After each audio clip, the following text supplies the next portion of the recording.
weeks. So hopefully I'm getting this down right, and I'm not too rusty after taking a couple weeks off. It has been 2 weeks since we've done a live stream. So just as a quick reminder for those who are new to the format, or it's been a little while for you as well, when you go to ask a question, if you can, just make sure you do @WeTheGoverned. It's going to make it a little bit easier for me to spot your questions when they pop up, and to be able to pick your questions out of the list. It just makes it a little bit easier for me to find them. It's great if you want to put commentary back and forth in the comment section. I love it, but I have to still fish out questions out of there, and hopefully this is your opportunity to ask me questions and see if I'm able to answer them. Not able to answer everything, I'll do my best, but inevitably you're going to have questions that I can't answer, but I will, again, strive to do what I can. There are going to be a couple of updates that I want to give to you as I get going, and I'll wait for some more people to kind of log on here, but there's some big changes that have occurred in Washington State just since the last live stream we had, which has been a little while, and we'll talk about them a little bit more. One of them has to do with which is the topic of the video that I recorded today, but it was to discuss the Let's Go Washington submission last week of the I-2066 signatures, which was exceptionally positive and successful. In fact, it was the second highest number of signatures ever submitted for any initiative in the history of the state of Washington. And so it was pretty significant, and I'll go into more detail about that later. The second thing I want to talk about was one of my videos I did a couple weeks ago about the guy that was arrested for collecting signatures in the city of Edmonds. And very specifically on that, there's been an update in that case. I'm not sure if the Linwood Times, because I know they're reporting on this, I'm not sure if they've come out with that article yet. They might have by now. But essentially, the prosecutor decided to drop the charges, of course, because it was silly and stupid, and the prosecutor obviously knew he was getting ready to lose a pretty serious First Amendment case. I'm optimistic that Bruce Guthrie, the guy that was arrested there, will continue on with his First Amendment case, because we certainly do want to make sure that people are held accountable for when they're violating constitutional First Amendment or any other amendment violations by our elected officials in the state and by the government proxies that they supervise. But that arrest was ridiculous. I did that video. It had a lot of views on it last I checked on the channel, and that was pretty significant. The other thing, just to you can probably hear a little bit of my voice. I am recovering a little bit from a cold over the weekend, and I was particularly annoyed about that because I was hoping to get a lot of property work done over the weekend that I didn't get around to, simply because I was laid up a little bit with a cold, which is always annoying when that happens. And it's hard to go out and run a chainsaw when you're bedridden or do any stack firewood or anything like that. It's just kind of one of those things. So let's just get into and then I'm going to say the other thing that we'll probably be making sure that we talk about today is just a overview of the other drama that's come up, and of course everybody's paying attention to, which is the presidential debate, and then an analysis of how that could potentially impact Washington State, in that if the Democrats did choose to replace Biden, what's kind of their time frame that they'd have to go through. There's a couple of statutes that they have to comply with in order to change their presidential nominee on the ballot in Washington State. And there's some deadlines that are fairly hard in our state just based on when we print ballots and how that would be affected. So I've kind of outlined roughly 3 topics that I want to make sure I cover real quick before we go too much further. On July 13th, it is currently my plan to be in the Clark County. I believe it's a Lincoln Day dinner. I know I'm planning to be down there. I'm not sure how much a part of the program I will be, but I believe that I'm going to be down there and maybe helping out a little bit with that program. Otherwise, I don't have anything just in the next few days, and by the time I do another Ask Me Anything event next week, I'll probably have some other speaking engagements or other events coming up on the agenda. I do anticipate next week not being on Tuesday, just because I'm taking my daughter to take her up to the airport. She's flying overseas, and so I'm going to be missing doing a live stream next Tuesday, but I think we'll have it next Wednesday. So that's kind of my plan right now. So let's talk about the Let's Go Washington submission of signatures last week and the significance that I think this represents for, I mean, we just have to be aware of this impact, I think, in Washington State moving forward. And I did a video, and you'll hear some of the same things that I reference in that video when I launch it here in the next day or so. But the interesting thing really is that I attended the initial submission of signatures last week, and it was a fairly low-key Let's Go Washington sponsored event. Like they've done before with the 6 initiatives in December. Very professional. They all showed up, had all the boxes there, had a brief presentation from the Secretary of State's office at the Tumwater location where they accept these initiatives. And it was a relatively small group of people. I saw a lot of the volunteers, been pretty active around the state, but not, just a few of them were there. It was a couple days before July 4th, so it's July 2nd.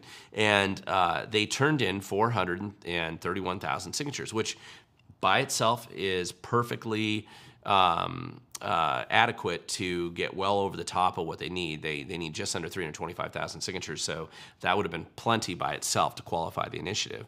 However, the actual deadline was July 5th, and they were being avalanched with a lot of signature sheets coming in. And so over the July 4th holiday and into July 5th, all the way till the end of the day on July 5th, the Let's Go Washington people collected about another 115,000 signatures, and they delivered those, which basically gave them 546,000 signatures, just a little bit over, that they submitted the Secretary of State on July 5th. Now, that is a massive number of signatures. It is the second largest number of signatures ever turned in by any organization in the history of the state of Washington. In fact, the only signature effort in the history of the state that eclipses that exceeds the amount that they turned in last Friday, was a 1973 citizens initiative that was organized by a retired furniture salesman out of Linwood who was upset about the legislature voting itself a pay raise. Don't blame him. I would have been upset at that time as well. And he ran an initiative, imagine before cell phones, before computers, before email, right, before social media, before any of the ways that we tend to be organized about signature gathering today. And he did this huge signature drive, and they got just under 700,000 signatures turned in just a few weeks back in 1973. And obviously they repealed the legislature's pay raise at the time. In fact, that actually led to some changes in the law, and it's a longer conversation about it. But it was a very funny repeal of the pay raise that the legislature gave itself, and it is one of my favorite stories about the initiative process in Washington State. However, it was pretty significant that the Let's Go Washington crew turned in that many signatures, more than they needed. I mean, a couple 100,000, 220,000 more. They did it just a few months after they had successfully submitted 6 last time, and they did it in an incredibly short period of time, less than 50 days.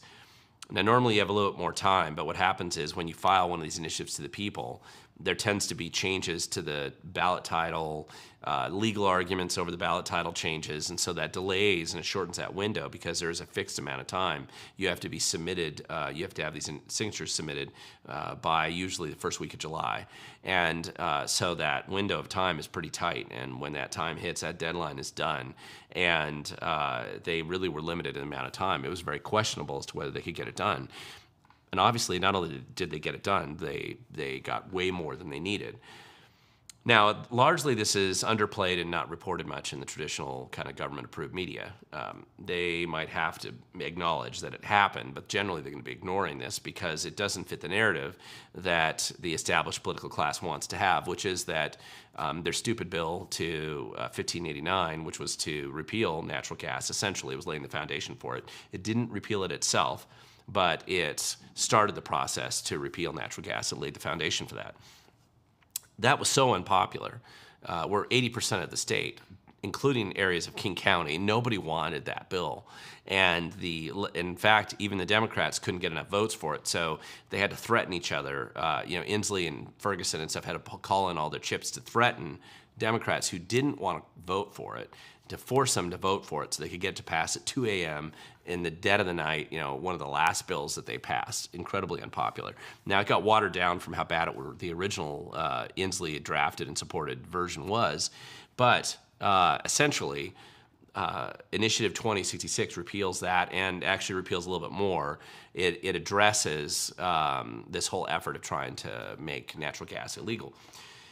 What is fascinating about that is that, and I think more significant than the policy choices that people will have in November, which by itself is quite significant, it really illustrates the fact that the Let's Go Washington effort and project is not a one-hit wonder. It's actually appears to be a pretty well-oiled machine, capable of turning around very quickly and organizing in a much more efficient manner the signature gathering process in a way that I think people have not appreciated, and certainly more than we've seen any time recently, certainly since before COVID. And what's interesting about it really is that the fact that they could just do this so quickly and make it happen and do it for a price that's a couple $1 million sounds like a lot, and it is, but and they use paid signature gatherers. That was the majority of what that costs were, but clearly their volunteer portion of the drive represents at least about 150,000 or so of those signatures, maybe more, maybe less, but they're able to do volunteer portion of the drive is actually a pretty substantial amount, which means that if they can maintain that type of a system and network moving forward, as they collect more volunteer and they have the ability to produce larger volunteer turn-ins, they can reduce how much reliance they have on the paid signature gatherers, therefore pay them less because they don't need them as much, and therefore produce and get more initiatives on the ballot moving forward. Why that's significant is just a few years ago when the left was trying to push an initiative to make drugs legal, all hard drugs legal in the state. They had gone down this road, spent $5.2 million, which was almost twice, a little 2.5 times what the Let's Go Washington people just spent. And they failed, couldn't even get close to it, and they stopped and abandoned the effort midstream.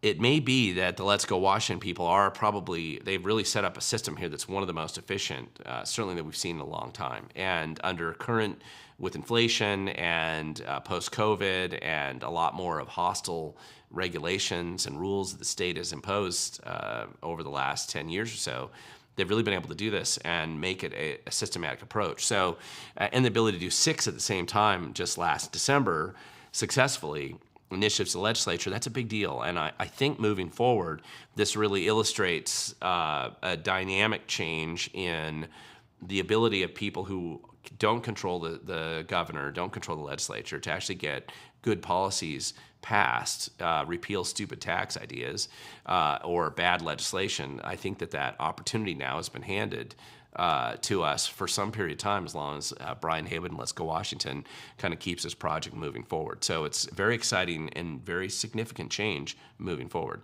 Now, let's deal with the second thing that I mentioned, which is that the Bruce Guthrie, the guy that I did a video on last week, who was arrested in the city of Edmonds for the great and terrible crime of collecting signatures in a public place. It turns out the prosecutor has dropped all those charges. I'm pretty sure the Linwood Times is covering the story. They'll probably have it out by the time you see this, if you haven't already heard that story. But it's not a surprise, considering how stupid and unconstitutional that arrest was in the first place. Now, Bruce Guthrie still has very good standing for a First Amendment lawsuit against the city of Edmonds and Snohomish County in that case. However, the good news is they have dropped the charges against him, and they're clearly recognizing probably the error of their ways, and I'm sure they're backpedaling and trying to figure out how they can mitigate some of the costs that this is inevitably going to cause them.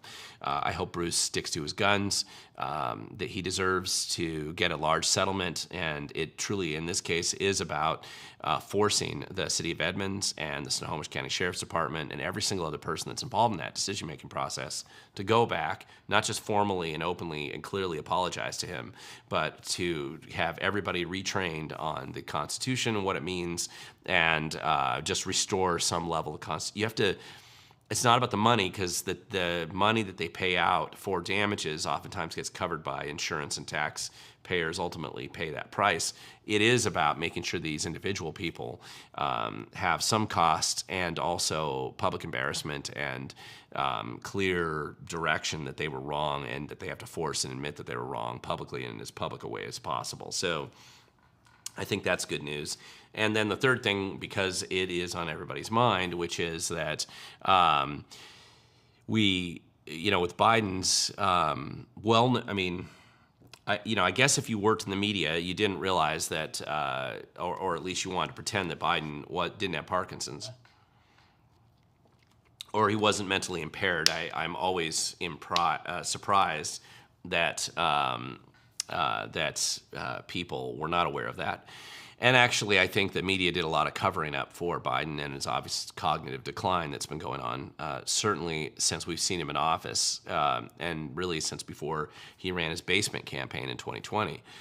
But I think that it's hard to deny, even by the left-wing media, that there's something wrong here. And so you're seeing this infighting on the Democrat Party side, including in our state, where even Pramila Jayapal, crazy nut that she is, the congresswoman from Seattle, she's even coming out and trying to say, hey, Biden, you have to come out and prove yourself. My representative, who's a Democrat, Glusenkamp Perez from Southwest Washington, she has said that they need a different presidential nominee. Adam Smith, who kind of represents that Tacoma Federal Way area of the 9th congressional district up there, he has come out and said that Biden's got some problems. You've seen even Senator Murray came out and said it. So you're even seeing this reflected in kind of backwater USA, which is Washington State. Even the Democrat congressional delegation that's come out has been clear in saying, listen, there's something wrong with Biden here. Now, there's always been something wrong with him. It's just that now they're willing to admit it, mainly, I think, also because the polling is showing him clearly not doing well. And they would have probably still been willing to cover it up, but now it's just become so obvious nobody can really deny it. The problem is that they're in a situation, a challenge, I think, for the Democrats in our state, just like they are probably many other states. They're going to run up to a hard date by which the ballot cannot be changed. Now, there is a statute in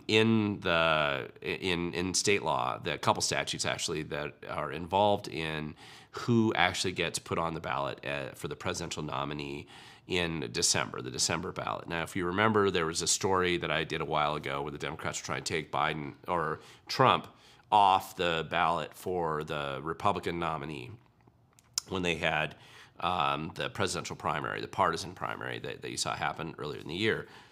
And there was a big fight going on about that. Well, this is very different. There's a couple statutes that very specifically apply to the presidential candidate, each party's ability to put the presidential candidate on the ballot. Washington State has probably not one of the earliest dates, but we do have a fairly hard date. And basically the way you read it in the statute, it looks like it's August 22nd this year. That by that date, it's set in stone. They're printing ballots, they're done. And so you basically have to have everything done in about 5 weeks, according to Washington State law. And just the practical reality of being able to print the ballots. This is an argument also going on right now with these impact statements that the Attorney General's office is trying to stick in front of some of these initiatives to try to discourage people from voting for them. Now that one, because it takes a little bit longer and they have to do interpretation, supposedly the deadline on that one is August 13th. But the hard and fast date that it looks like is really there is August 22nd. Now part of this is because they need to be able to print the ballots with enough time to send them out to overseas military deployed members so that they can get their ballot filled out and returned in some way or another. And so that really is the first part of getting those ballots out there. And if they can't put the correct president on those ballots, then they're running into a lot more problems than just whether Biden, has dementia or it has Parkinson's. And this is a struggle the Democrats are going to have to face. Now, last week after the debate, I kind of figured that it looked like they were just going to have to replace him. It just seems like they have to. But there's a lot of structural problems they run into, including campaign finance laws that relates to $100 million or $200 million that they've raised in the presidential campaign, how they could transfer those funds around. I still think they could send them over to the Democrat Party. But there's a lot of infighting in the Democrat world, too, about who has control over that money. That's still a lot of money. And one thing that you have to remember is that even though the guy may be Parkinson's and brain dead and clearly not capable of being president right now, let alone for 4 more years, there's a big grifter class that exists around every one of these political people once they've gotten in this position. And they owe their livelihood, their wealth, their fortune, their future power, their current power base, everything is dependent upon propping those people up like, Weekend at Bernie's. So they don't care really about the candidate. They just need to keep them around long enough so they can get their cut of the pie over the next few weeks and few months for campaigning. The consultants get paid whether he wins or loses the election. There's hundreds of millions of dollars to distribute there, and they don't really care. Now, I wish that they did, but they don't, and that's the reality of it. And you see it on display right now all the time. And especially these people who are going to come out and defend Biden right now and say that he is a perfectly appropriate candidate to run for office. They don't care about the country. They just care about getting their cut of the grift. And really, the people who want to replace him are just worried they're going to lose. And again, they'll lose their part of the grift because if Trump comes in, they may not have access to some of the grant grifting tax schemes or whatever other programs that they've set in the bowels of the bureaucracy to enrich themselves. All this stuff's going on right now. But as it applies to Washington State, I think pay attention to that August 22nd deadline because the National Democrat Convention ends on the 22nd. So if they haven't figured it out by that time in some kind of quick way of getting it to Steve Hobbs, a Washington Secretary of State, then that's the way it is. It's set in stone. Now, Biden, I think to some extent, set himself up in a very high-risk setting when he said that only an act of God could take him out of running for office, or maybe an act of the CIA. I think that there's always a concern that if I was a supporter of Biden's, I'd be a little concerned about him being Jeffrey Epstein somewhere along the way. We know what happened to him in federal protection in prison, where he supposedly committed suicide. But Biden's probably run into some just bizarre and weird situations. There's a lot of chaos that's going over there. And it's so funny because it's really taken away all the focus from the attacks on Trump, which were kind of endless, and now suddenly there's a lot of this internal drama. And the Trump campaign, unusually so, seems to be wise enough to just sit back and let the people fight each other out on the Democrat side. I don't know what that's going to relate to when it comes to Washington State. We're a little bit of a backwater in the big scheme of things, but it really has more to do with who stays on that ballot, and they can't change it after the 22nd of next month, August. So we're really running into that window, and we'll see how it goes. Let's get to your questions. Sorry I spoke so long. That was too long for an opening monologue. And let's get into this today. Let's see. Question. So rumor has it that Trump will announce his VP pick today. Who would you say should be his running mate? I don't know. I mean, I read so many other blogs out there. I know they're saying J.D. Vance is a likely pick. I mean, I guess we'll see. And I don't even know. They could be announcing it even by the time this show is airing. But I have no idea. We'll see. In a way, I almost think that they should hold off on announcing that pick for a little while, just to let the chaos on the Democrat side continue to dominate the news stream. But we'll see if they make that announcement and who it is. At this point in time, it's unlikely he's going to pick somebody with dementia or who has Parkinson's, or who's a crazy nut job like Kamala. So it seems like they're going to be way ahead of whatever the Democrats have to throw at him. But he had a lot of good options, and I'm sure there's a lot of political decision-making and horse trading that goes on when they're trying to make decisions like that. Next question here. Hey, Glenn, from Jason Fisher. Hey, Glenn, hope you are well with King County. Hope all are well. I'm assuming you meant all are well with King County. Oh, yeah, pleading with residents to turn off AC. Will they be able to iron out the problems with the power grid in time for the mandatory electric cars? Yeah, good question. And the answer to that is no. In fact, they have no plan to upgrade our power grid at all. There's such a foolish and ridiculous approach that our state has willfully and specifically taken to make our power grid more risky. And the clowns that think shutting down the dams in eastern Washington on the Snake River are going to help. It's amazing that there's any seriousness behind that. They're horrific ideas. Hydropower, especially in the Pacific Northwest, is a highly efficient way and cost-effective way of producing power, and we already have the dams in place. If they need upgrading, if we need to do things to make it more efficient, great, I'm all about that. What we shouldn't be doing is taking them out. And what we should be doing is finding ways to augment the delivery of power and maybe provide alternative. I think some of the modern nuclear power designs are certainly worth looking at. I would look at putting in more dams, not less. And it is insane that they're thinking about trying to cut that back. So we need to find a way to deal with some of the transmission requirements. And I don't see, I understand why King County is telling the residents to turn off AC. You get unusual spikes when there's high temperature, just like you get unusual spikes of power usage when there's very low temperature. Same reason, AC in the summer and heating in the winter. However, it does suck if you're we live in the Pacific Northwest, on the west, especially if you live on the west side of the state. You're probably fairly used to not having air conditioning most of the time, because we rarely use it. We only need it for maybe 2 to 3 weeks in the summer, and then that's about it. And so we get one of those spikes of heat like this, just like we've had ever since I was a kid, just like ever since my grandfather was a kid, that you're gonna get those times in the summer when you wish you had it. Now, my grandfather never had AC, so you just endure that temperature, but it's nice when you have it. And we actually lost power at my house, not last night, but the night before. And it wasn't a collapse of the grid. It was just a drunk driver deciding to hit a power pole. And in order to replace the power pole, they had to shut down the power grid to replace it for a couple hours. And it still sucked, even having something like that happen in the middle of the night. And even if you have backup generators and you know how to use them, it's still a bit of drama that gets introduced into your life. And the problem with King County is concentration of all of this power needs in one place.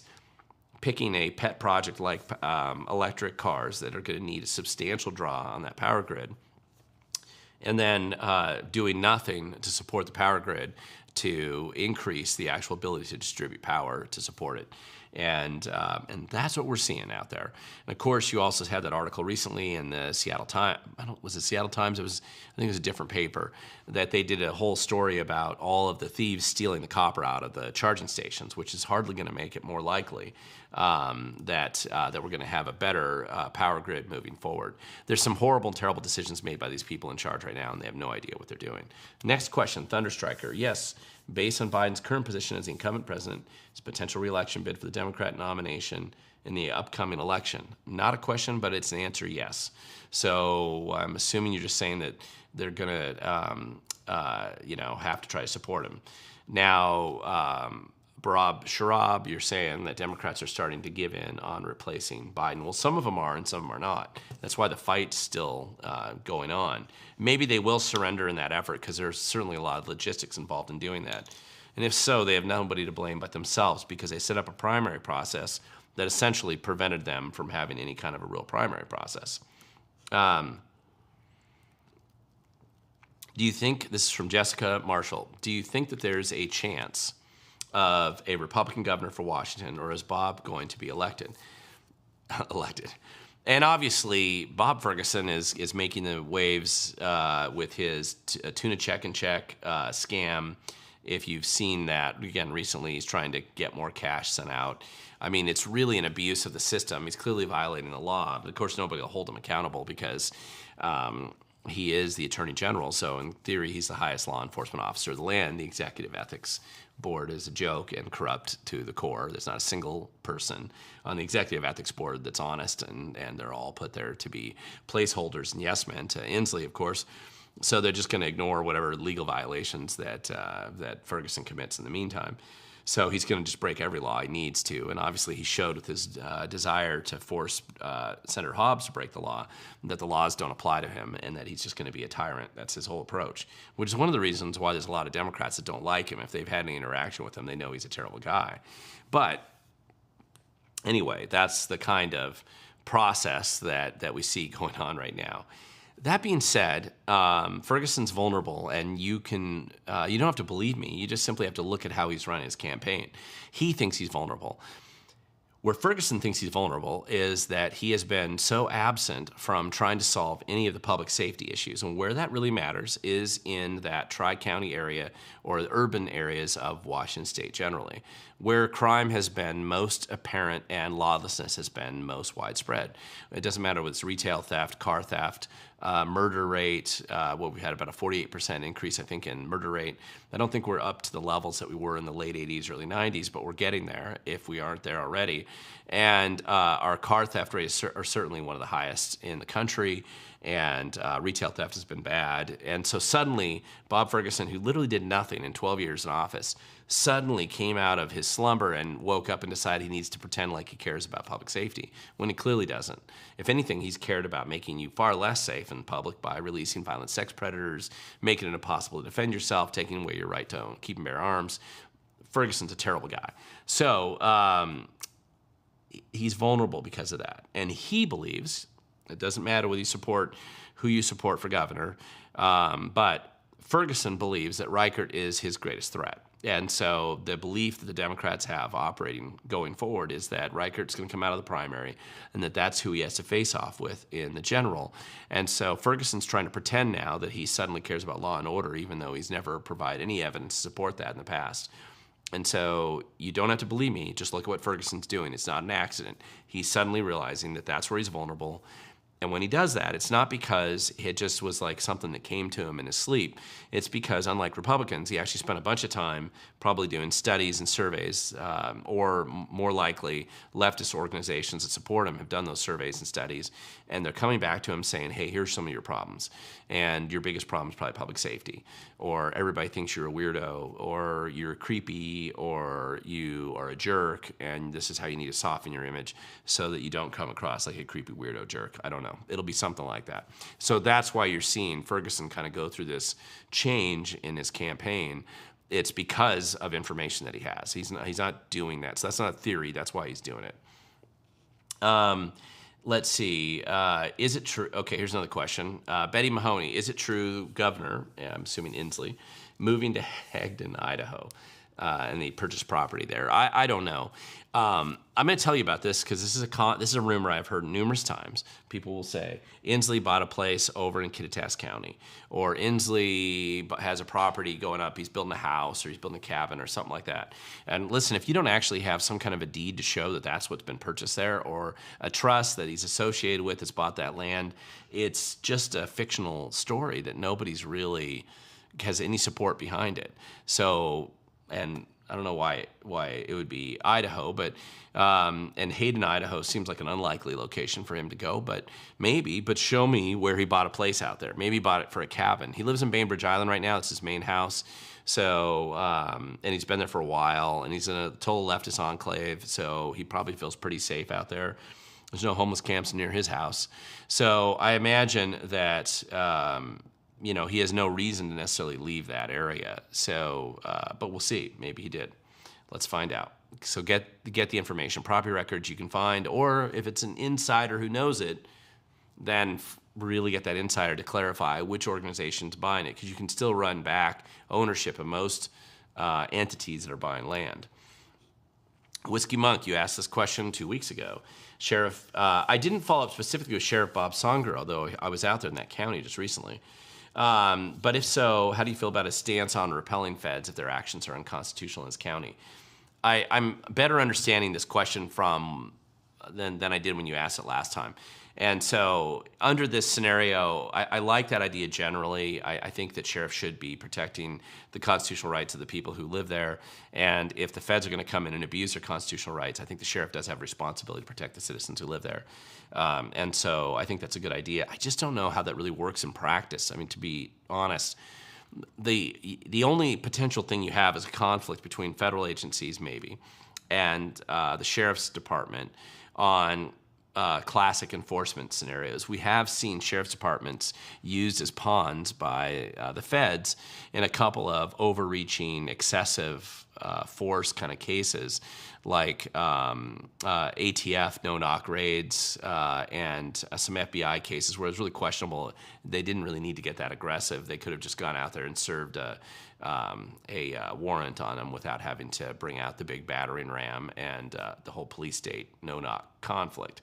And so if he's willing to hold off on that and be much more critical of that stuff, I think that's great. And if he can do that, I think that's awesome. Deanne Sanderson, do you think the Dems will try to take away the right to initiative? Sure, they may try. I mean, I have to say, I've spent some time recently, and I did it in preparation for a video that I did today, which will launch in the next day or so. And to get some of the information I wanted in there, I had to go back and look through the historical initiative process. And the initiative process is in the state constitution, very clearly laid out. There's a lot of historic cases of defending the initiative that have been upheld by the Supreme Court in Washington State. Now, I know some cases recently have gone differently, but generally, the initiative process has been upheld pretty aggressively as a tool of citizens for participating in government. And Washington State has a long history going back a long time. It's always been a kind of a populist movement. It was a populist movement originally when it started. And I don't know that you can take beliefs that we have today and exactly translate them 100 or 120 years ago when the movement to create the initiative process in Washington State began. What I do think the founding fathers, well, they weren't founding fathers anymore by that time, but by 1912, because Washington State became a state in 1889, and so when they decided to add the initiative process in 1912, you can clearly see from some of the debates that were going on earlier, there were a number of different things that they were talking about: referendums, initiative to the legislature, and initiative to the people, and also constitutional amendments. I think the legislature at the time, when they made the change to the state constitution, were wise to not have a constitutional amendment as an option in the initiative process. And I think that was wise because you already had a relatively high barrier for making a constitutional amendment, and I think the initiative process doesn't need to go there with constitutional amendments. But when they instituted those other three approaches, referendum, which is repealing a statute, initiative to the people, directly to the people, goes around the ballot, or the initiative to the legislature, which is where the people said, here's a bill we really want, and could you please consider this, or if you don't, it'll go on the ballot. I think those they've been tried and tested and true for over 100 years now, and it seems it's been very popular. It's 110 years now, really, this year that they've actually been practically used. So there were a lot of warnings by those people who opposed the initiative process at the time.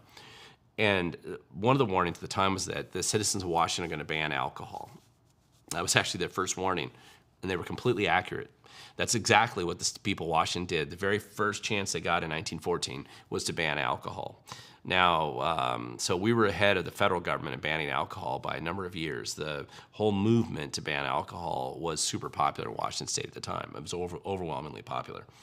And that didn't last too long, but it did last for quite a while. And then it's gone. Obviously, we don't have alcohol banned today.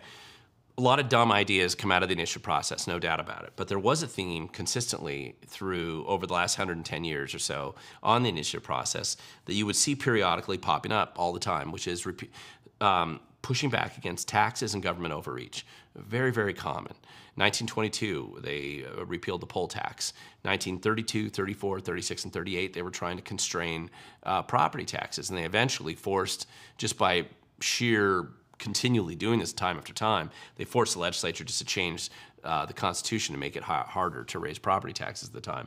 A lot of things were done over the years, and even though the bureaucracy and the legislature found ways to get around some of the restrictions that citizens imposed on them, they nevertheless created roadblocks to prevent the legislature from ever going down some bad roads.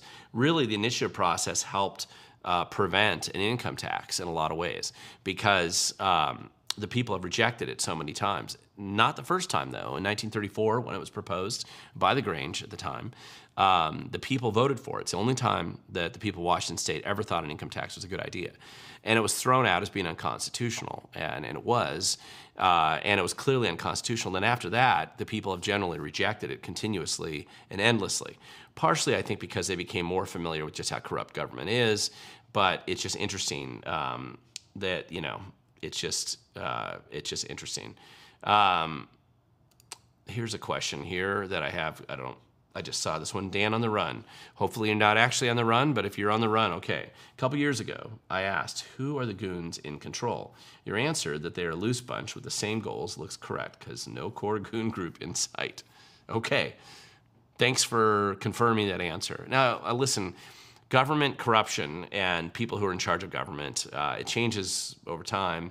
Names change. Sometimes the groups change depending on who's in charge. But there's not like one puppet master that's behind the scene. There's usually multiple people trying to make an impact in some way. Jason Fisher, this should have been predicted in Spokane because you elected clowns. Terrible people. Lisa Brown, the worst living human soul you could have ever put in charge of Spokane. The only person worse might have been if, for some reason, Bob Ferguson decides to move to Spokane and run for mayor. And the question here about, of course, what are your thoughts on Spokane City Council passing an ordinance banning carry in public buildings? Does this violate state preemption? You were right about Spokane after the election. Yeah, I know. I'm sorry I'm right about it, because she was predictably a horrible person.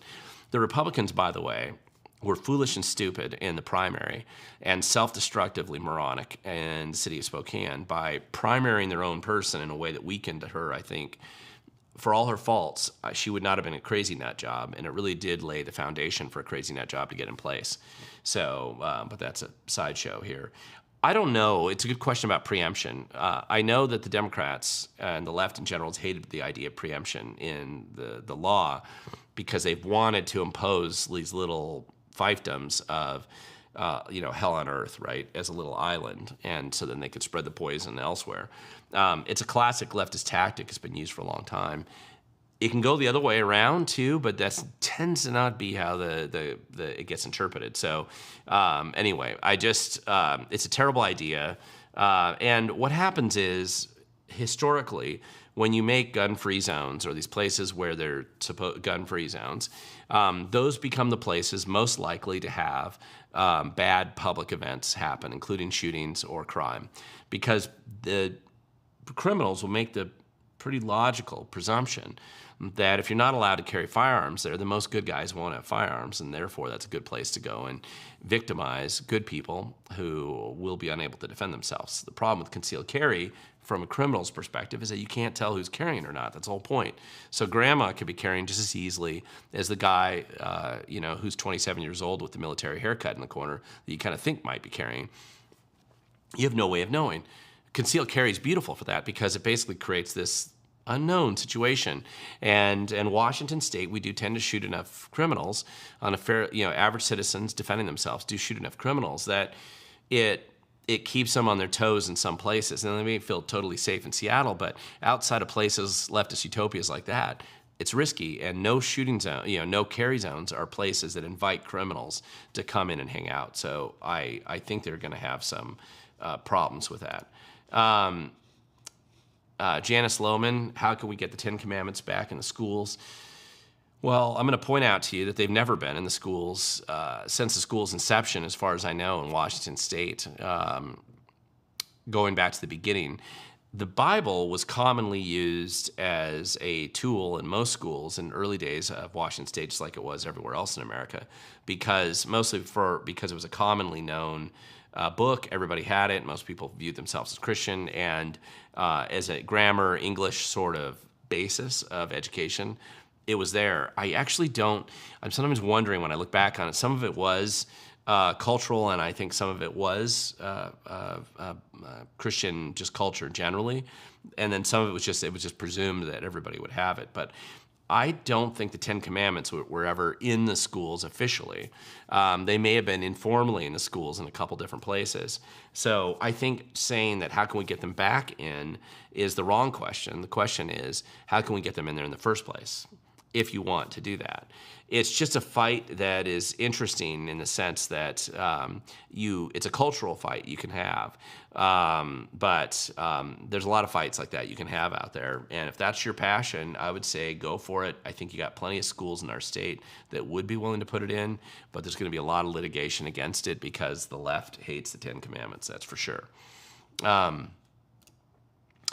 Let's see, Dan on the Run. Inslee, Bainbridge, waterfront exempted to continue construction while shutting out all its builders down, wiping many, including me. Vile creature. You know, that's a great point. I am not familiar with the history of Bainbridge Island, of Inslee's work on Bainbridge Island. I know that when Hillary Franz was on the city council there, and she was our current public lands commissioner, she's running for Congress in the 6th Congressional District and may not win. She was the one who was fighting for a while, running for governor, and would have been actually a pretty good contender for Ferguson. But when she shifted over to run for Congress, I know back in the day when she was on the Bainbridge Island City Council, she had exempted herself from a lot of the property rights laws that she was imposing on other people. And I didn't know anything about Inslee doing that to himself. So if you truly do have information about that, try to email it to me if you can. I would like to follow up on that story if you got evidence to support that. If it's just something you heard but you have no evidence to support, a little bit harder, but you might know somebody that was around at that time. So send me what you know at Glen@WeTheGoverned. I'd be interested in seeing your documentation for it. That is a story I'd actually like to talk about if that's true. Let's see, Daniel Morrison, how fitting it would be to have Biden put on the Washington state ballot and then have the DNC pick somebody else. Yes, that would be funny and fitting in a way. And that's obviously the risk. I don't think our state's the hardest state on that. I thought Ohio and a couple others were a little bit worse. But if at the convention there's a revolution on the Democrat Party side and they decide to pick somebody else, and it drags out past our deadline, which could happen, just the way the statutory deadline in Washington state, and frankly the physical printing restrictions in Washington state, and the end of the Democrat convention, or the potential for it to end right there at the same time, it could be that that scenario is not impossible. I would laugh pretty hard about that, actually. But it would probably be pretty depressing if you're the Democrats to have the dementia man at the top and he already had dropped out by that time. Again, my bigger concern for him right now is that he gets Epsteined, before he even gets that far. And we should all hope that doesn't happen. But he's certainly running that risk right now, looking at the people he's annoying and frustrating. I mean, there's billions of dollars here at stake. For a lot of political insiders, forget the politicians. They're just the figureheads and the tools used by the grifters and the special interests around them who profit from their existence and the narrative that they convince the media to report on them. And so somebody, once enough of those people feel like they're threatened, I think there's nothing they won't do to change the situation. So I hope that he has a really good and comprehensive protection team paying attention to all the options, because there's, again, I would genuinely be concerned about that. Question here: when a non-U.S. citizen with the state-issued Washington license renews their license, are they automatically registered to vote? And the answer is yes. Anybody that tells you they aren't is lying. Everybody that I've ever talked to actually works in the Department of Licensing anywhere. If they're honest, will admit that they register them to vote every day. It doesn't really matter if they're a citizen or not. And I've had dozens, scores of people now at this point in time who have come to me and just said, listen, I'm legitimately here in Washington State. I'm from New Zealand, Australia, England, Canada, China, wherever. I'm a student visa. I'm from India with a work visa. I'm at work for Microsoft, whatever it is. And they'll show me their ballots that they keep having sent to them, and they never registered to vote. They knew that they weren't supposed to. I mean, these are educated people, knowledgeable enough of the law. They're here on a green card, student visa, or work visa of some kind. And so they're not even completely illegal, right? They're here legally. And they've told me many, many times, so many of these people, I'm registered to vote against my will. One of them tried to get his name. He was from New Zealand or Australia. I can't remember which now. He actually worked really hard to get his name off the voter roll, and they wouldn't do it for years. It took forever. And this is the problem, and one of the reasons why I focus on voter roll cleanup, because ultimately bad things that are done in the voter rolls are done with these loose ballots floating out there everywhere. And it's easy to send out a lot of loose ballots if you can use excuses to either invent fictional or illegal people that you can send ballots to. And they may be knowledgeable enough to know they can't vote, but those ballots are loose, and who knows who gets what out there. In Eastern Washington, ballots are sold for about $30 a piece. In Seattle, I think it might be a little bit less, but they can buy these ballots, and then what happens with them? I doubt they're just paying for them just for the heck of it. So the reality is we are looking at trying to set up some stings, I think, which would be a really good idea in our state, where we just document these people buying these ballots. I think if we could just do that, that would help people understand the magnitude of the problem. But the truth is, until Republicans in Washington cheat enough to actually win a couple of elections that they shouldn't overtly, clearly have won, maybe just pick a seat down in downtown Seattle and just cheat the same way that I think the system opens the door to, and then suddenly a Republican wins in downtown Seattle, then the Democrats will rediscover election integrity, which would be nice. This is a question, Steve, you've asked here. In your opinion, who are the top 2 or 3 candidates to replace our clown senator? And I'm assuming you mean the federal senator who is up for election this cycle. And I think there's only one Republican that's raised any money for that. I think that's Raul Garcia so far. I don't know that anybody else has raised any money or gotten anything out of it. I truly haven't paid a lot of attention to that race. And generally, I'm going to look at the primary to see where the numbers are, as most people probably will. And so right now it's just Raul Garcia, as far as I know. He's the only one who's probably gone far enough down that road to be at least raise enough money to run a campaign of some kind. We have not historically. Smiley ran a pretty well-funded campaign, Tiffany Smiley, a couple years ago. Anyway, so we'll see how it is. We'll see how it goes. Jason, you got a question here. After the conviction of the Auburn police officer, is it a good time for cops to get out of King County? King County is a very politically possessed. Hard know if conviction was right. Okay, I don't know, and I don't know enough about that story. The reality is there are bad police officers that do bad things out there. So I think you got to step back first and recognize that does exist. It's true. I used to do ride-alongs when I was a kid. I wanted to be a state patrolman for a while, and thank God they had the State Patrol Explorers, and I had a chance to spend multiple years working with state patrolmen and doing ride-alongs with them as a kid. And after spending a couple years going to really terrible car accidents and high-speed chases and a lot of other interesting and exciting things, I came away from that experience, number one, knowing that I didn't want to be a state patrolman, but number two, that I really had a great appreciation for the work they did. And I met just some amazing, amazing people that were just wonderful in every way, just giving, and especially the people who worked with us in the Explorer program. Those officers generally were going to be amazing people anyway. They've made the program illegal since then they got rid of the program because so many Explorers died. But I thought it was a great program. It was really good. And but I did meet a couple officers. I remember thinking, I don't know if I'd ever really want to be with this guy, right, or something. So you just, if you get around, people are people, and you're going to have good and bad people in every profession, and that could happen there as well. Boy, okay. There's a lot of other questions. I'm going to try to get through these. So here are 2 New York City questions. This is from Thunderstriker 303. By the way, I've seen a whole bunch of your questions vanishing here. I don't know why, but I have seen it happen a couple times. So here's your question. 2 New York City questions. 1, what were some of the cultural and social changes that accompanied the economic challenges during the Great Depression in New York City? During the Great Depression, cultural and social changes. Well, why would you be asking me a New York City question like that? I lived in New York City, and so when I was a student, and I'm moderately familiar with the history of New York City. I'm pretty familiar with it during the time that I lived there. Not so familiar with it from the Great Depression time frame in New York City. And in the 30s, obviously, I think you had actually a pretty good exodus. One of the things that happened was they were doing a lot of big building projects in New York City at the time. And so you did have people flocking to New York City for those jobs because it was a place for jobs, a magnet for jobs.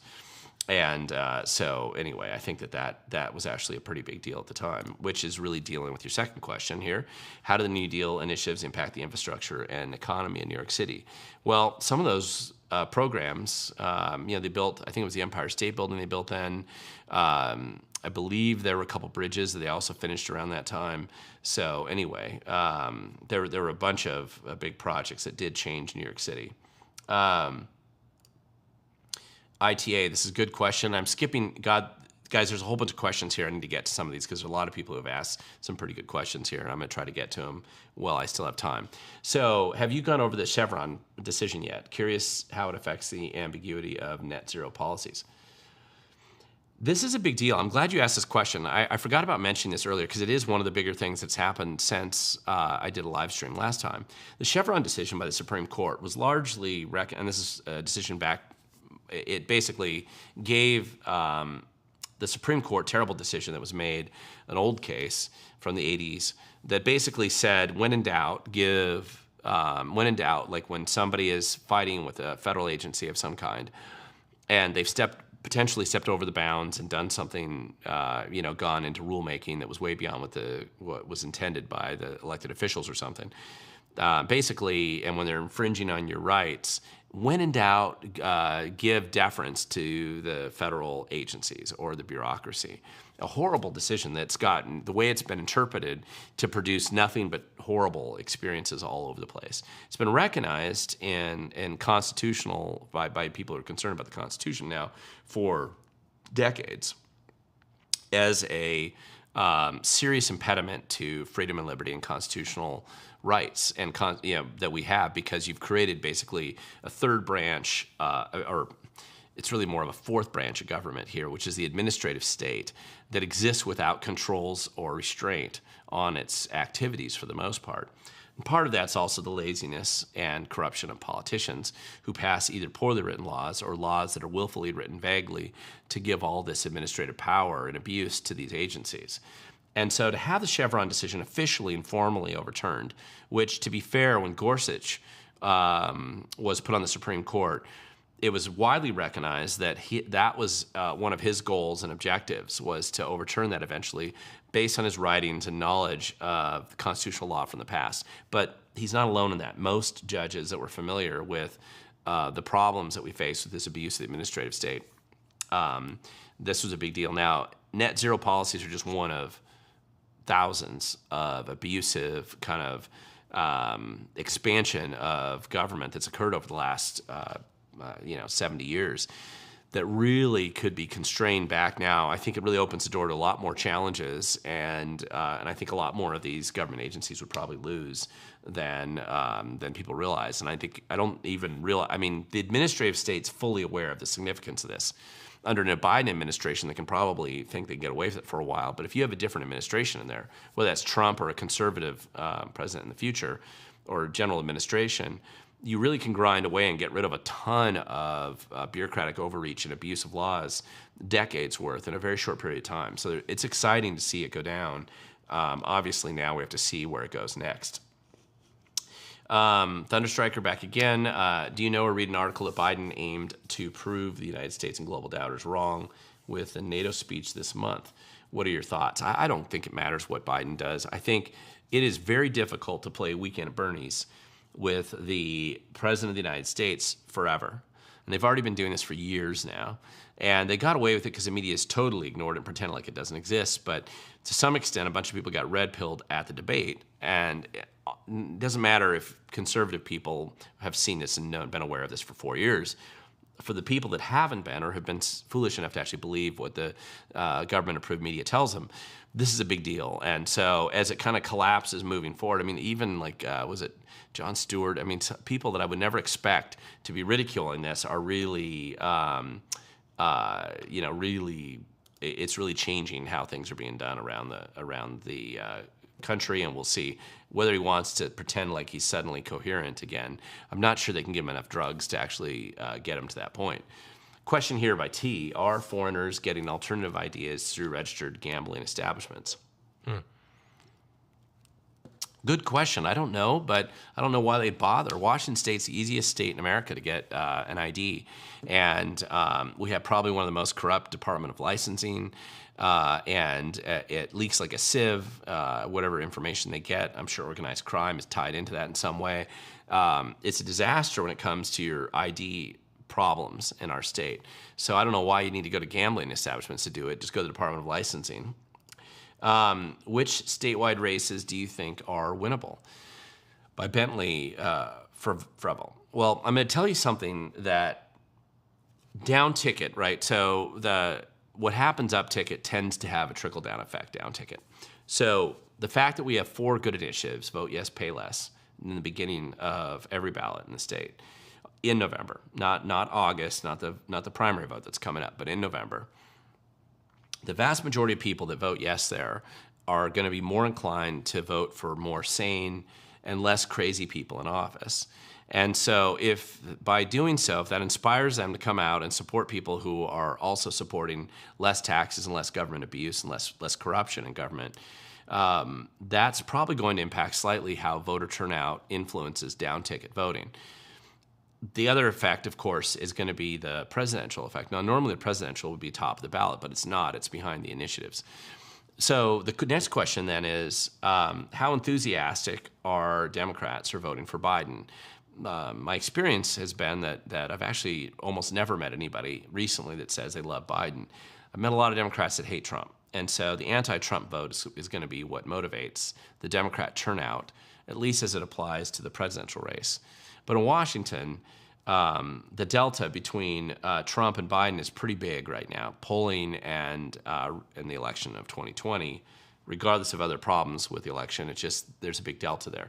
So a lot of Democrats won't be terribly inspired to vote for Biden because they'll feel like that it doesn't really matter. Then the question's governor. Ferguson for the Democrats is not an inspiring character at all. He isn't. Anybody that thinks he is just hasn't paid any attention to it. He's mean, he's vicious, he's created enemies, he's bitter and spiteful. He has no real good history to run on.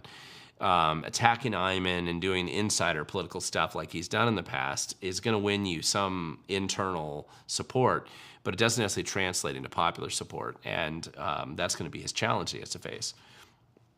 And from the governor's side, public safety, I think, is going to play a big part in that Tri-County area, the Snohomish, King, Pierce. I think the vote in that area, particularly the Asian vote, particularly some of this other vote. And Reichert, assuming that he's the one who gets through at that point in time, assuming Ferguson's right, and that's who the runoff between the two of them is, he has a potential to capitalize on that interest and desire to restore some kind of sanity when it comes to public safety. So when you have votes like that type of environment on the top, the next set of statewide offices that are up are kind of wide open because they historically don't get the same kind of attention. There's a big drop-off in votes that occur after that. But the more dedicated people that have already voted up above are more likely to keep kind of voting down below. If you're a person who voted for Reichert, my guess is you'd be more like, or at least a Republican candidate at that point in time, you're going to be more likely to keep voting Republican moving down. And especially, I think, OSPI, Public Lands Commissioner, and Attorney General in particular seem to be standout races where the contentious primary is likely to produce very clear outcomes that could benefit a more conservative-leaning person in those races. So those are the ones I see as being most likely to have a pretty good chance. There's some of the other races have good people running for them. A friend of mine, Sharon Hannock, is running for state treasurer again. You have people who are running for some of these positions that are pretty capable folk, but it depends on how well they spread the word out. And again, we'll just have to see how some of that trickles down. Let's see, Dan on the Run. Okay, during the COVID, one of my crews, and by the way, that's also going to trickle down into some of these legislative races as well. I think the Republicans have a reasonable chance, despite themselves, and despite their best efforts to sabotage themselves, to probably pick up seats in the House and the Senate And again, that's despite their own really collective stupidity in a lot of these races. So that, just even closing the gap there would make a difference. During the COVID, one of my crews worked on the Inslee House. I think the Ten Commandments school issue is actually a proper attempt to teach morals. I think it is too. I mean, it's a good fight to have. Again, there's a lot of fights you can have. If that's a winning fight in your district, I'd say go for it. I had a friend, a couple of different people, 2 different times, 2 different city councils, where they said, "In God we trust," right? And they put it above their city council, if I remember right, and succeeded. It was a good thing. It was positively viewed at the time. If those are winning issues for you, go for it. And I think that's a great thing. Can we follow Cheryl Jordan? Can we follow the vote in crooked Washington State? Well, can you trust the vote? I think is what you're saying. And there's a difference between believing that things are perfect and believing that you can still prevail at times, despite the problems. And I think that's more where I'm at when I look at some of these races. Sometimes the margin of victory is obvious enough that you have a really good shot of winning, you should win. Sometimes the margin's very close, in which case you need to really work extra hard because leftist organizations will do everything and anything they can to push it over the top. Other times, you're also going to have problems that have nothing to do with success on our side, but have to do with more with incompetence and demoralization on the other side. Sometimes they hand races to you through their own stupidity and incompetence, and you can accidentally win. That's not exactly how to run for office. It's not a theme that I would take and approach public campaigning for office. And it doesn't mean that somebody running for governor who's raised no money and doesn't run a national, a widespread campaign is going to come out of a 28-person primary and get on the general ballot. But you can have surprising things happen in places that nobody's paying attention. But it won't happen if you aren't working and you aren't trying to make something happen out there. We have a lot of problems with our voter rolls in Washington State, and there's some problems with our voting system that would really, really need to be changed. I don't know if some of those changes can happen at the state level or if they're going to have to be mandated from bigger problems associated with mail-in voting just nationally. Jason, will the Supreme Court grant pass decision, homeless decision affect Seattle? It won't right now, but it may affect other jurisdictions in Washington State, which is more important initially, because one of the things Seattle's done is they've driven their homeless drug addict problem into surrounding communities so that they pay the price for Seattle's stupidity. So Seattle first recruits all the drug addicts and criminals it can. They come in, it becomes the optimal utopia for the Sinaloa drug cartel to distribute their drugs. But of course, crime gets so bad that eventually even the clowns in the city council recognize there's a problem. And so what they want to do now is either put them indoors to hide the problem off the street or spread them in the communities around them. Put them in Edmonds, put them in Redmond, put them wherever.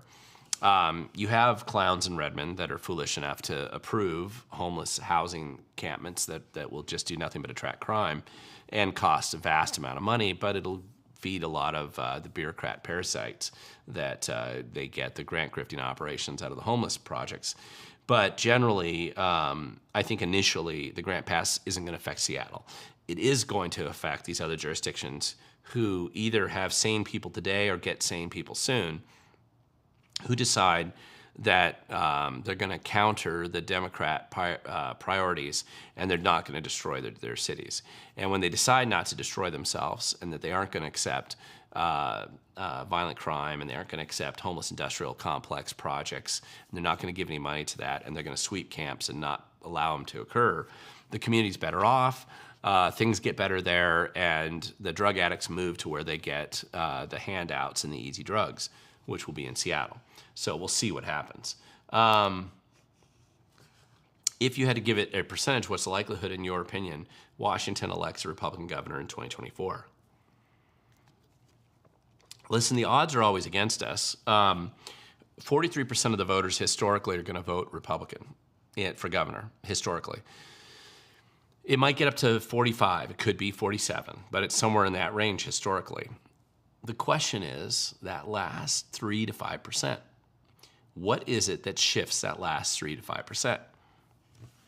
Now, a mainstreamer would think, sometimes they'd make the argument that if you water down your message and you become a lukewarm squishy like the Democrats, that you somehow close the gap. But I don't know why I've not really seen that work very often before, and it doesn't seem like a good strategy, because what you really do is just show you don't have any moral compass of any kind. And so if you're going to vote Democrat anyway, why vote for something that's fake? You might as well vote for the real Coke, So I'm not sure that that's a good approach. But if you do have something to offer that's different, and you have a particularly miserable Democrat candidate that's on display, that's when you have an opportunity. The Republicans obviously missed the boat in 2005 with Rossi when he ran against Gregoire, because the margin of error that was there, clearly in hindsight, it's so obvious that what they should have done is had a much better get out the vote campaign around the state. Had they done that, wouldn't have even been as close as it was, and he would have won, and that would have been a pretty big change, cultural change in Washington state for some period of time. But your next opportunity was 2012, pretty legitimate opportunity.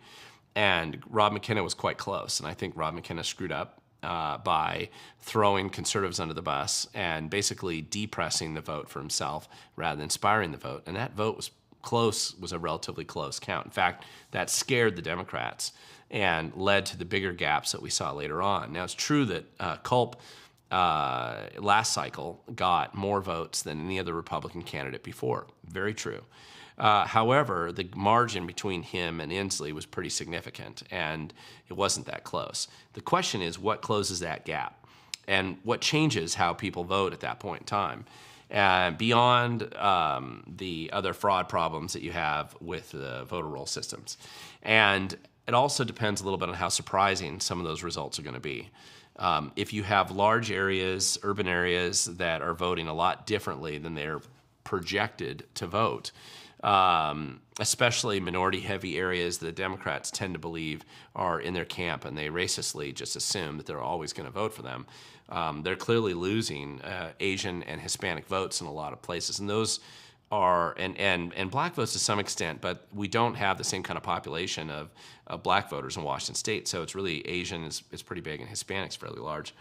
And if you see votes shift in those areas beyond projections that the Democrats have, they no longer have models that, even if they're trying to fake votes, that they can make up for that. And that's where things really start to change. So anyway, it's probably increases the odds. So I don't know. If you were to bet on it, you'd probably say high 40%, right? That's your chance, because you're going to match it up with the percentages, but we'll see. And with the chaos that's going on with Biden right now and the down ticket impact of that, I don't know. Let's see. That's okay. There's a great question here. Daniel Morrison, at the time of writing this, yep, 69 people watching right now. There's 77. Well, here's what I found about doing these live streams, and I'll tell you a little. I was not originally inclined to do live streams like this because I don't tend to watch live streams myself, and I wasn't sure that anybody would watch this. What I have found, though, and you can go back and look at my historical live streams. I'll do a live stream, and you're right. At any given time, you'll have about 300 people looking at the live stream, because people don't stay on the whole time. I think this is a very long time for somebody to watch the whole way through. But they'll come in and they'll watch sections and they'll leave and they'll come back and they'll watch it. However, over the length of time, once it goes public as the full live stream, what I found is that a lot of people come back and watch it later, and it ends up being about 1,000 views, give or take. I mean, you can go back and look. Some of them are a couple thousand, some of them are 800, and it has this increasing audience. And so because of that, and because of the feedback that I've received when I go out and do public presentations where people come up and tell me how much they like the live streams, I realize this is more to a core audience who cares about Washington, and you may already subscribe to my channel, and you may be paying more attention to what I say, so you're watching this.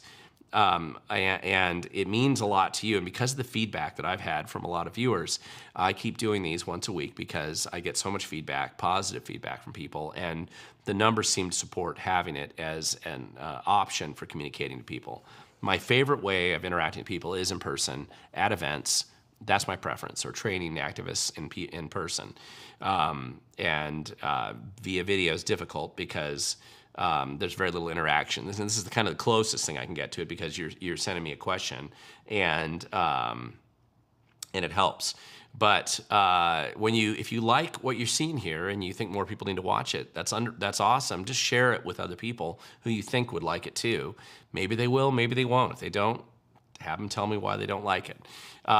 Shaded Muse, will Gruesome Newsom, I'm assuming that's who you're talking about, replace old Joe, who apparently thinks he's a black woman? Yeah. No, I actually don't think he will. And this is where we get into the chaos of what's going on in the presidential election. And, you know, something could change tomorrow. Like I said, the biggest thing that could change is just if Biden has basically baited somebody into Epsteining him before too long.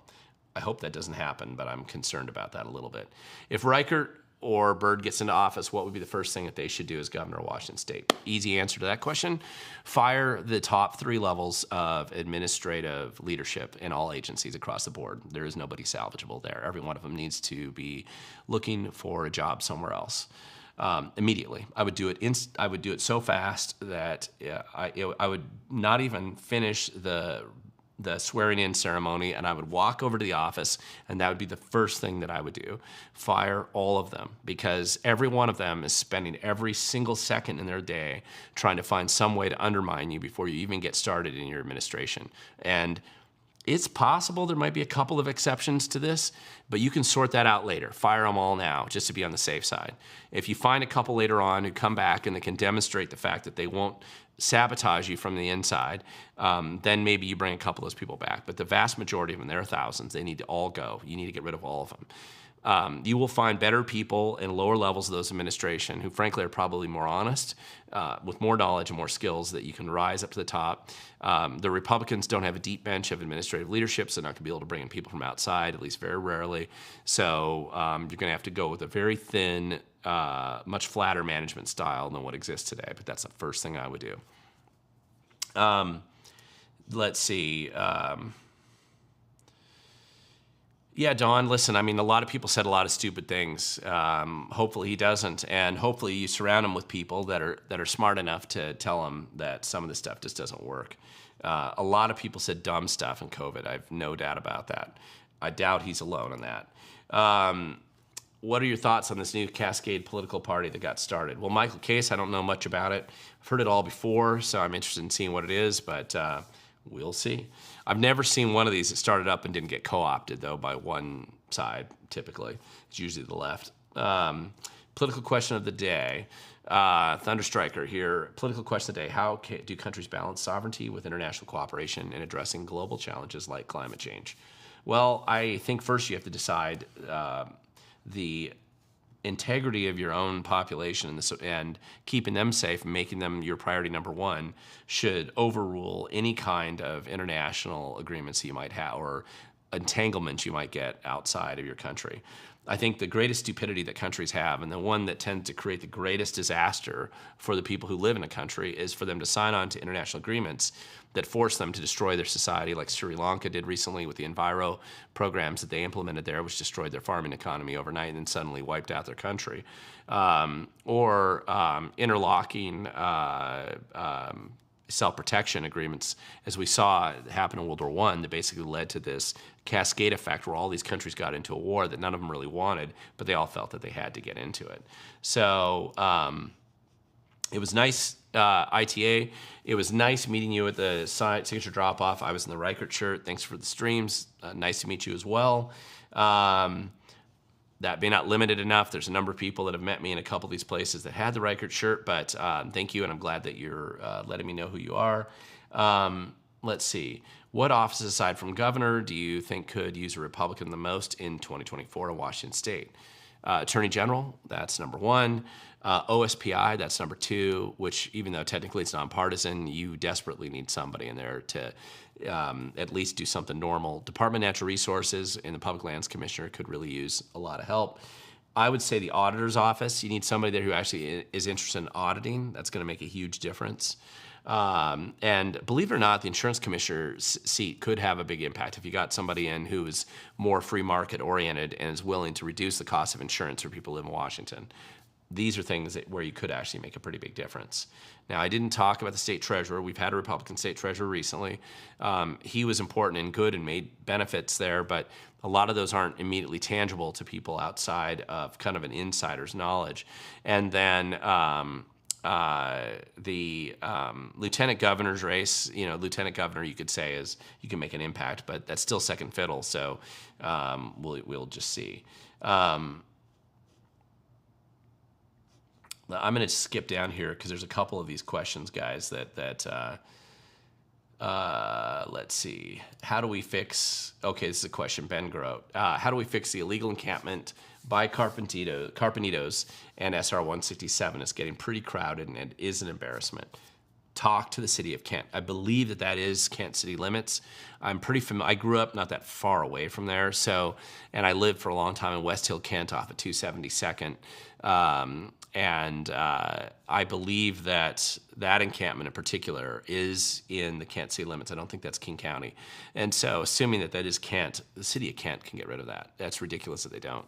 And not every person on the city council in Kent is a crazy nut job. So they may be willing to actually do something about it. All right. The last question, and I think this is going to be the last one for today, mainly because of time constraints here. Dingra blatantly lying in her marketing. How can that be addressed? And can Pete win the position? Donald Larson, that's a good question. That's a three-way race right now. Pete Serrano's going to probably get through the primary because he's the only Republican in the AG's race. Monica Dingra is a nut job, and the Democrats have stabbed her in the back already and sent her a warning note. They don't want her in the AG's office, which is why Nick Brown is most likely the Democrat to come out of this primary. Monica Dingra, if somehow she gets out, gives Pete Serrano a better chance of winning because I think Nick Brown is a little tougher for him to beat because Nick Brown's not openly crazy or nutty like Dingra is. But we'll just have to see, where how that settles out. I mean, the ballots are going out within a week, and but I would predict that Dingra probably goes down the primary, not because of Republicans. She's just going to go down the primary because there's a bunch of Democrats that have decided the insider class has gotten behind Nick Brown. For example, if you look at the Public Disclosure Commission filings of Nick Brown, you'll see that Jay Inslee's donated to him, and so is his wife. So clearly they've sent a message, insiders shifting to Nick Brown. And Dingra doesn't have that insider class. So in addition to Nick Brown being from the federal, coming out of the federal district attorney's office, he's got the support of a lot of the political insiders there. Dingra has just been unhinged for so long that it really doesn't matter how dishonest and her marketing is. I'm not sure she can overcome that. And that is how I think it's going to go. So with that, guys, I want to thank you guys so much for logging in. First live stream that we've had since for 2 weeks now. Hope you had a good July 4th, and hope you enjoyed the presidential debate. Hope you enjoyed this signature turn-in last week with and celebrate it as much as I have with the Let's Go Washington and I-2066 initiative. And I hope you wish Bruce Guthrie well with the city of Edmonds dropping those charges against him, or actually probably the county as well. But let's see where that goes. I'm sure we'll have more to talk about on that soon. Pay attention to what's going on out there. Pick your pet projects. Pay attention to the governments and the challenges that face your local community. And just remember, if you want to make an impact, you do have to show up. Thank you guys so much. If you like this video or live stream, please feel free to comment on it down below. Share it widely with others. Do subscribe if you don't subscribe yet. And get your friends and family to subscribe to me as well if you think that they'll appreciate some of this information. Let me know what you think of my next video. Should be out in about a day or so about the initiative turn-in process. And I'll be getting over this cold and hopefully producing a lot more videos soon. Thank you guys so much. And